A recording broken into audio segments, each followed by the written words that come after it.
France کا مشہور ملحد فلاسفر ژان پال سارتر کہتا ہے کہ میرا کوئی مذہب نہیں ہے، لیکن اگر مجھے کوئی اختیار کرنا پڑے تو وہ شریعتی کا مذہب ہوگا۔ آپ کے ذہنوں میں سوال آیا ہوگا کہ کون شریعتی جس کے بارے میں ژان پال سارتر نے اتنی بڑی بات کہہ دی؟ جی ہاں، وہی شریعتی جو فطری طور پر طبعی مناظر سے محظوظ ہوتا تھا، کھلتا تھا، خوش ہوتا تھا اور حظ اٹھاتا تھا، اور جب بولنے پر آتا تھا تو ایسا لگتا تھا جیسے یونانی زورپا بول رہا ہے۔ وہ جو انتہائی پرجوش انداز میں بولتا اور مجمع کو خطاب کرتا تھا۔ اس کے گرد رہنے والے اکثر افراد کا کہنا تھا کہ وہ زیادہ تر خاموش اور تنہائی پسند تھا، مگر زور آور طاقتوں، محابلیوں اور شاہ زوروں کے آگے مغرور تھا۔ ہر خالصانہ انکسار کے آگے دگنی تواضع سے پیش آتا تھا۔ صحیح طور پر وہ اسی شدت و رحمت اور بے عقلی کی بات نہ کرنے اور نہ سننے کا مصداق تھا۔ ہر قید سے عاری، فریبیوں، دھوکے بازوں، حاکموں اور عہدے داروں سے بھیڑنے کے لیے ہر قید و بند سے عاری ہو کر دوڑ پڑتا تھا۔ ہاں، وہ علی شریعتی جس کے قلم کی تیز نوک ذوالفقار کی تراش تھی۔ انقلاب ایران کا وہ نام جو گزشتہ صدی مشہور درسگاہ حسینیہ ارشاد میں لب کشائی کے لیے جوں ہی قدم رکھتا تو عوام کا جمع غفیر اس کی آواز سننے کے لیے اکٹھا ہو جاتا۔ جو مذہب پہ گفتگو کرتا تو کہتا، مذہب کا ہونا اہم نہیں ہے، مذہب کا سمجھنا اہم ہے۔ جو مذہب موت سے پہلے تمہارے کام نہ آیا، وہ موت کے بعد بھی تمہارے کام نہیں آئے گا۔ مذہب اس وقت نہیں مٹتا جب منجمد ہوتا ہے، اور اس وقت کمزور نہیں ہوتا جب اس پر حملہ ہوتا ہے، بلکہ مذہب اس وقت مٹتا یا زوال پذیر ہوتا ہے جب اس کی شکل اور اس کی حیت باقی رہے مگر اندر سے کھوکھلا ہو جائے، اس کا مفہوم ہمارے ذہن سے گم ہو جائے۔ اس وقت مذہب ہوتا ہے مگر نہ ہونے کے برابر۔ اور اگر بات ہو معلمی کی تو ڈاکٹر علی شریعتی کے نزدیک وہ کلاس جس میں استاد کے آتے ہی طلبہ اسپرنگ کی مثال ایک ساتھ کھڑے ہوں اور پھر ایک ساتھ بیٹھ جائیں اور پھر ایک ہی وقت میں ایک ہی انداز سے کاپیاں کھولیں، قلم سنبھالیں، استاد کہتا جائے اور وہ لکھتے جائیں اور کلاس میں صرف ایک ہی فرد سوچے، تو وہ کلاس نہیں۔ وہاں افکار مر چکے ہیں اور علم کی لاش یاداشتوں کے تابوت میں منتقل ہو رہی ہے۔ لیکن زندہ کلاس وہ کلاس ہے جس میں استاد اور شاگرد دائمی تصادم کے ساتھ باہم سوچتے ہیں۔ یہی وہ کلاس ہے جس کے طالب علم 10، 20، 30 لیکچروں کے بعد یہ محسوس کرتے ہیں کہ 2-3 گھنٹوں تک اپنے استاد سے فکری نبردآزما ہو سکتے ہیں۔ لیکن یاداشتوں پر گزارا کرنے والی پہلی جماعت 40 سال بعد بھی فرد فرید رہتی ہے، جہاں ایک آدمی کا وجود ہوتا ہے اور باقی سب اس کی نقلیں ہوتی ہیں۔ ڈکٹیٹرشپ کیوں بری ہے؟ بقول روسو، اس لیے کہ اس میں ایک عقل سوچتی ہے اور دوسروں کو سوچنے کا حق نہیں ہوتا۔ یہی وجہ ہے کہ پورا معاشرہ ایک ذہن کی بنیاد پر ہر ایک فرد ہو جاتا ہے۔ لیکن جہاں آزادی قلم اور آزادی فکر ہو، وہاں افراد کی تعداد کے مطابق عقلیں ہوتی ہیں اور ہر فرد ایک الگ شخصیت کا مالک ہوتا ہے، اور پھر انہی کے تصادم سے تہذیب و تمدن ابھرتے ہیں۔ اپنے اندر تفکر و تأمل کی عادت ڈالو۔ اپنے آپ کو نقلی وسیلہ سے نہ بدلو کہ تمہارے مطالب ڈپلیکیٹ ہوں اور تم کتابوں کو اپنے حافظہ میں منتقل کرو، بلکہ ضرورت اس بات کی ہے کہ تمہارا ان پر استدلال بھی ہو۔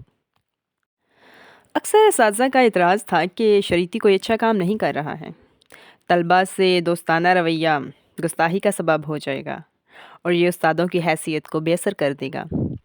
ڈاکٹر علی شریعتی نے جب ان اعتراضات کو سنا تو کہا، میں نہیں سمجھتا کہ کسی استاد کی حیثیت وضو جیسی ہو کہ جو ذرا سی بے احتیاطی سے ٹوٹ جائے۔ قلم کی اہمیت پہ کچھ اس طرح سے زور دیا کہ قلم پہ دیے جانے والے لیکچرز نے بعد میں ایک کتاب کی صورت اختیار کی جو کہ توتم پرستی کے نام سے مشہور ہے۔ توتم پرستی میں قلم کے بارے میں ڈاکٹر علی شریعتی کہتے ہیں، قلم میرے قبیلے کا توتم ہے، ہماری روح اس میں گھل مل گئی ہے، ہم اس کے ساتھ ایک ہو گئے ہیں، ایک ساتھ زندگی بسر کرتے ہیں اور ایک دوسرے کا خیال رکھتے ہیں۔ قلم میرا توتم ہے، وہ مجھے بھولنے نہیں دیتا کہ میں اپنے آپ کو بھلا دوں اور شب کی ہو پکڑوں، آفتاب کی نہ کہوں، گزرے ہوئے کل کو فراموش کر دوں، آنے والی شب کی نہ سوچوں، انتظار سے آنکھیں میچ لوں، ہتھیار ڈال دوں، نا امید ہو جاؤں، دن پھیرنے میں لگ جاؤں، غیروں کی بندگی اختیار کروں۔ ہاں، قلم میرا تو تم ہے، قلم خدا کی زبان ہے، آدم کی امانت ہے، عشق کی ودیعت ہے۔ عورتوں کو ڈاکٹر علی شریعتی نصیحت کرتے تھے کہ کبھی بھی اپنے عورت ہونے کی پیٹھ نہ چڑھو۔ ڈاکٹر علی شریعتی کی ایک اسٹوڈنٹ جو کہ اپنے بننے ٹھننے پہ کافی توجہ دیتی تھی، کہتے تھے کہ جب سے میں ڈاکٹر علی شریعتی کے طلباء میں شامل ہوئی ہوں، جب بھی اپنے آپ کو سنوارنے کے لیے آئینہ کے سامنے کھڑی ہوتی ہوں تو مجھے اپنے آپ سے برا لگتا ہے اور میں فوراً اس کے سامنے سے ہٹ جاتی ہوں، گویا مجھے اپنے آپ سے شرم آتی ہے۔ اس لیے کہ ڈاکٹر نے کہا تھا کہ خود کو عورت ہونے کی پیٹھ نہ چڑھنے دینا۔ جس قدر آپ اپنے گھر کے کمروں اور اسٹور روموں کی جانچ کرتی ہیں اور انہیں ٹھیک ٹھاک کرتی ہیں اور ہر فوٹو فریم اور گھر کے ہر سامان کی نسبت اس قدر وسواس سے کام لیتی ہیں، کبھی آپ اپنی روح کی گلیوں کی فکر میں بھی رہی ہیں؟ مزید کہا کہ عورتوں کے ہاتھ پاؤں باندھ دیتے ہیں اور چاہتے ہیں کہ وہ چلیں، اور پھر کہتے ہیں عورتیں بودھی ہوتی ہیں، بزدل، کمزور، پھسپھسے اور فرسودہ۔ مجھے عورت کو دیکھ کر افسوس ہوتا ہے کہ جب اس کی ساکھ پر کوئی دھبا لگتا ہے اور وہ اسے مٹانے کے لیے کوئی داڑھی نہیں رکھ سکتی۔ عورت اگر پرندے کی صورت میں حلق ہوتی تو ضرور مور ہوتی، اگر چوپائے کی صورت میں حل کی جاتی تو ضرور ہرن ہوتی، اگر کیڑے مکوڑے کی صورت میں حل کی جاتی تو ضرور تتلی ہوتی، لیکن وہ انسان حلق ہوئی تاکہ ماں بہن اور عشق بنے۔ عورت اتنی بڑی اشرف المخلوقات خدا میں سے ہے، اس حد تک نازک مزاج کہ ایک پھول اسے راضی اور خوش کر دیتا ہے اور ایک لفظ اسے مار دیتا ہے۔ تو بس اے مردو، خیال رکھو، عورت تمہارے دل کے نزدیک بنائی گئی ہے تاکہ تم اپنے دل میں اس کو جگہ دو۔ تعجب آور ہے کہ عورت اپنے بچپنے میں اپنے باپ کے لیے برکت کے دروازے کھولتی ہے، اپنی جوانی میں اپنے شوہر کا ایمان کامل کرتی ہے، اور جب ماں بنتی ہے تو جنت اس کے قدموں تلے ہوتی ہے۔ عورت کی قدر کرو۔ انقلاب پہ کہتے ہیں کہ انقلاب کتابوں سے نہیں بلکہ دلوں میں جلنے والی آگ سے پیدا ہوتا ہے۔ اس بات میں کوئی شک نہیں کہ صرف ایک انقلابی تنظیم کے ذریعے یا کم از کم اس کی مدد سے حاکم نظام کو معدوم کیا جا سکتا ہے۔ اہم بات یہ ہے کہ اس انقلابی کام کا آغاز کب اور کس طرح ہو۔ کبھی بھی انقلابی عمل کا آغاز کمال مطلق میں نہیں ہوا۔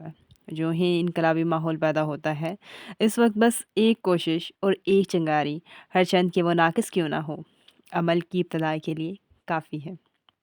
عمل کے ضمن نقائص دور ہوں گے اور کمال و کامیابی کا مرحلہ سامنے آئے گا۔ ڈاکٹر علی شریعتی کے نزدیک سرخ انقلابی کوئی نعرہ نہیں، کوئی وقتی سیاسی جوش نہیں، بلکہ انسان کے اندر سے پھوٹنے والی وہ آگ ہے جو ظلم کو دیکھ کر خاموش نہیں رہ سکتی۔ یہ انقلاب اس لمحے جنم لیتا ہے جب انسان یہ ماننے سے انکار کر دیتا ہے کہ جبر تقدیر ہے اور غلامی قسمت۔ ڈاکٹر علی شریعتی کے لیے انقلاب کی ابتدا بندوق سے نہیں، شعور سے ہوتی ہے، اور یہی شعور سرخ ہو جاتا ہے جب اس پر مظلوم کا خون گرتا ہے۔ شریعتی کا سرخ انقلاب کربلا کی خاک سے اٹھتا ہے۔ امام حسین علیہ السلام کی قربانی ان کے نزدیک ایک تاریخی واقعہ نہیں بلکہ ایک دائمی پیغام ہے۔ حسین علیہ السلام نے یہ ثابت کیا کہ حق کی گواہی کے لیے اکثریت ضروری نہیں، صرف سچ ضروری ہوتا ہے۔ ڈاکٹر علی شریعتی کے نزدیک زندگی مسئولیت اور ہے جو آپ پہ انسان ہونے کی ذمہ داری عائد کرتی ہے۔ جو انسان مسئول نہیں وہ در حقیقت انسان ہی نہیں۔ مزید کہتے ہیں کہ جو جتنا آگاہ ہے اتنا ہی ذمہ دار ہے۔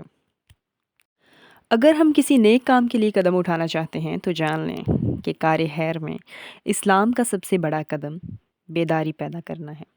میں اپنی ویڈیو کا اختتام ڈاکٹر علی شریعتی کی اس نصیحت سے کرنا چاہوں گی جو انہوں نے اپنے بیٹے کو کی کہ آج کا علم انسان کو ایک طاقتور حیوان میں بدل رہا ہے۔ تم جو کچھ بھی بننا چاہو بنو، مگر آدمی۔ جلد ہی آپ کو ڈاکٹر علی شریعتی کی کتابوں کے متعلق ویڈیوز بھی ہمارے چینل پہ ملیں گی۔ ابھی آپ کو ہماری ویڈیو کیسی لگی کمنٹ سیکشن میں ضرور بتائیں، اور اگر آپ نے ابھی تک ہمارا چینل سبسکرائب نہیں کیا تو سبسکرائب کر لیجئے اور ساتھ میں بیل آئیکن کو بھی پریس کر لیجئے۔ ملتے ہیں اگلی ویڈیو میں۔ اللہ حافظ۔